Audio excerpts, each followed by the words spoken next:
আসসালামু আলাইকুম রহমতুল্লাহি ওবারাকাতুহু। প্রিয় বন্ধুরা, দেখেন আমাদের গ্রামের মানুষ অনেক পরিশ্রমী, যারা অত্যন্ত পরিশ্রম করে। দেখেন অনেক দূর থেকে মাটিগুলো নিয়ে আসতেছে, কারণ এই বাড়িগুলো ভাঙ্গার কারণে এখনই পানি আস্তে আস্তে কমতেছে।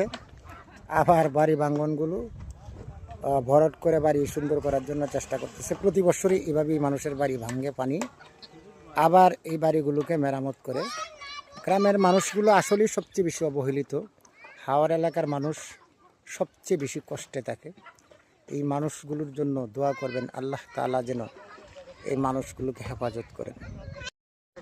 আসসালামু আলাইকুম রহমতুল্লাহি ওবারাকাতুহু। প্রিয় বন্ধুরা, দেখেন আমাদের গ্রামের মানুষ অনেক পরিশ্রমী, যারা অত্যন্ত পরিশ্রম করে। দেখেন অনেক দূর থেকে মাটিগুলো নিয়ে আসতেছে, কারণ এই বাড়িগুলো ভাঙ্গার কারণে এখনই পানি আস্তে আস্তে কমতেছে।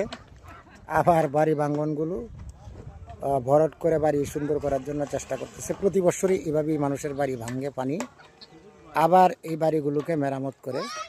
গ্রামের মানুষগুলো আসলেই সবচেয়ে বেশি অবহেলিত। হাওর এলাকার মানুষ সবচেয়ে বেশি কষ্টে থাকে। এই মানুষগুলোর জন্য দোয়া করবেন, আল্লাহ তাআলা যেন এই মানুষগুলোকে হেফাজত করেন। আসসালামু আলাইকুম রহমতুল্লাহি ওবারাকাতুহু। প্রিয় বন্ধুরা, দেখেন আমাদের গ্রামের মানুষ অনেক পরিশ্রমী, যারা অত্যন্ত পরিশ্রম করে। দেখেন অনেক দূর থেকে মাটিগুলো নিয়ে আসতেছে, কারণ এই বাড়িগুলো ভাঙ্গার কারণে এখনই পানি আস্তে আস্তে কমতেছে। আবার বাড়ি ভাঙ্গনগুলো ভরাট করে বাড়ি সুন্দর করার জন্য চেষ্টা করতেছে। প্রতি বছরই এভাবেই মানুষের বাড়ি ভাঙ্গে পানি, আবার এই বাড়িগুলোকে মেরামত করে। গ্রামের মানুষগুলো আসলেই সবচেয়ে বেশি অবহেলিত। হাওর এলাকার মানুষ সবচেয়ে বেশি কষ্টে থাকে।